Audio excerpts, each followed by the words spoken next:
دو حلال میں تیسرا حلال۔ دسترخوان بچھا ہوا تھا۔ سید عطا اللہ شاہ بخاری رحمۃ اللہ علیہ اور مولانا محمد علی جالندری رحمہ اللہ علیہ ناشتہ کر رہے تھے۔ مولانا محمد علی رحمۃ اللہ علیہ نے سوئیاں چائے میں ڈال کر کھانا شروع کر دی۔ شاہ جی یہ دیکھ کر مسکرائے اور کہنے لگے یہ ارائیں کچھ بھی بن جائیں لیکن انہیں کھانے کا طریقہ نہ آیا۔ ان کی بات سن کر مولانا ہنس دیے، بولے شاہ جی حلال میں حلال ملا کر کھا رہا ہوں، بھلا آپ کو کراہت کیوں ہو رہی ہے؟ شاہ جی نے کوئی جواب نہ دیا، خاموش رہے۔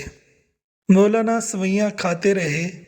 شاہ جی نے جب دیکھا کہ سوئیاں تھوڑی سی رہ گئی ہیں تو انہوں نے ان میں پانی ڈال دیا اور مسکراتے ہوئے بولے یہ لیجئے، میں نے تیسرا حلال بھی شامل کر دیا ہے، اب اور مزے لے لے کر کھاؤ۔